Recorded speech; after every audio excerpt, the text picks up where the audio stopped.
Assalamualaikum warahmatullahi wabarakatuh. Selamat malam dan salam sejahtera bagi kita semua.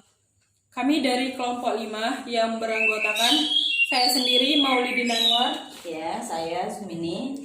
Saya Gita Inopita. Akan mempresentasikan hasil kerja kami di mata kuliah analisa laporan keuangan tentang laba rugi.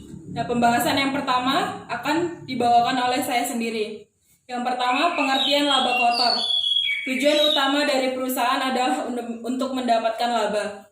Untuk mencapai tujuan tersebut, perusahaan harus melakukan kegiatan penjualan yang baik, dan kegiatan penjualan yang baik itu adalah penjualan yang saling menguntungkan. Secara definitif, yang dimaksud dengan laba kotor adalah profit atau laba yang didapatkan perusahaan setelah dikurangi biaya yang terkait dengan pembuatan dan penjualan produk, atau biaya-biaya yang terkait dengan penyediaan layanan atau bisnis jasa. Rumus laba kotor akan muncul pada laporan laba rugi di perusahaan. Untuk melakukan analisis laba kotor diperlukan berbagai data perusahaan. Adapun data yang dibutuhkan untuk melakukan analisis laba kotor adalah yang pertama, target yang telah ditetapkan. Target yang telah ditetapkan adalah jumlah angka atau persentase laba yang telah ditetapkan manajemen sebelumnya. Pencapaian hasil laba pada periode tersebut. Pencapaian hasil laba pada periode tersebut artinya laba aktual yang diperoleh pada periode ini. Yang kedua, laba pada beberapa periode sebelumnya.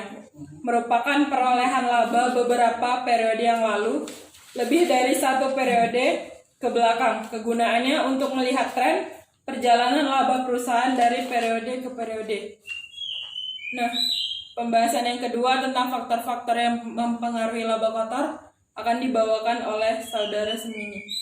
Pada Saudara Semini kami persilakan. Oke, baiklah, saya akan melanjutkan materi berikutnya, yaitu mengenai faktor-faktor yang mempengaruhi laba kotor. Dalam praktiknya, perubahan yang terjadi laba kotor disebabkan ada dua faktor, yaitu faktor penjualan dan faktor harga pokok penjualan. Faktor penjualan maksudnya adalah omset barang atau jasa yang dijual baik dalam unit ataupun dalam rupiah. Besar kecilnya penjualan ini penting bagi perusahaan sebagai data awal dalam melakukan analisis.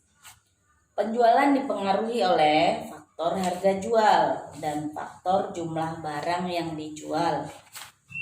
Harga jual adalah harga persatuan atau unit per kilo atau lainnya.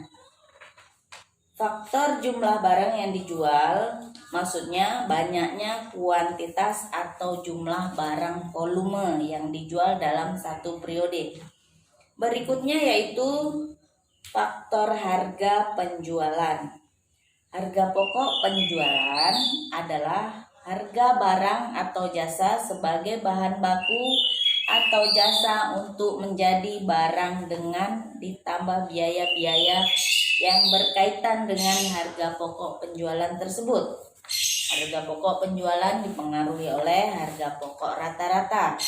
Yang kedua, jumlah barang yang dijual.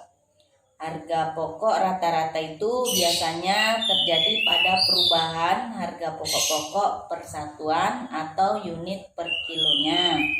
Jumlah barang yang dijual, jika jumlah penjualan meningkat, kemungkinan akan mampu meningkatkan laba kotor. Demikian pula sebaliknya. Dengan demikian, dapat disimpulkan bahwa perubahan laba kotor disebabkan tiga faktor.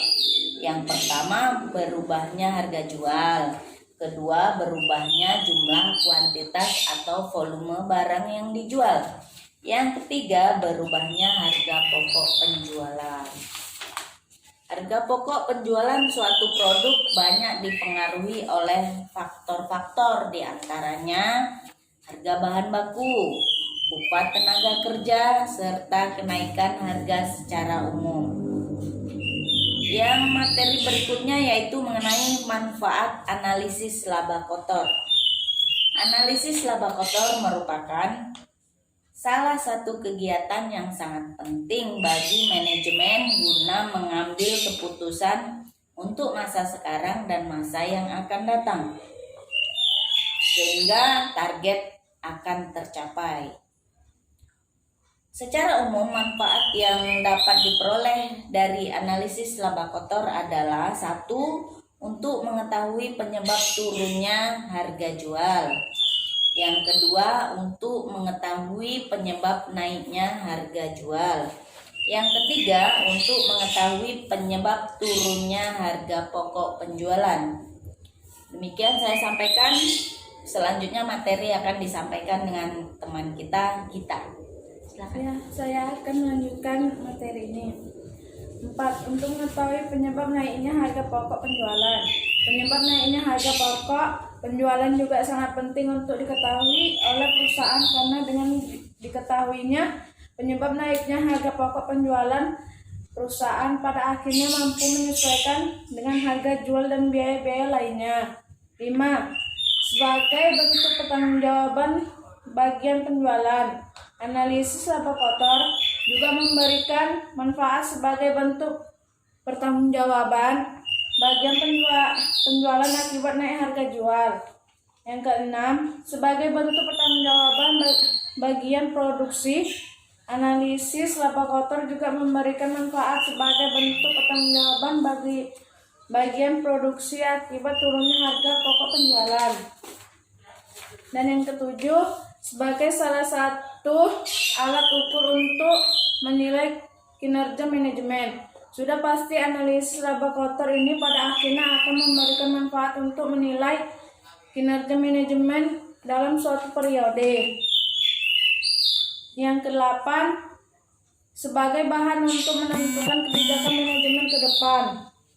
Analisis laba kotor digunakan sebagai bahan untuk menentukan kebijakan manajemen ke depan dengan mencermati kegagalan atau kesuksesan pencapaian laba kotor sebelumnya.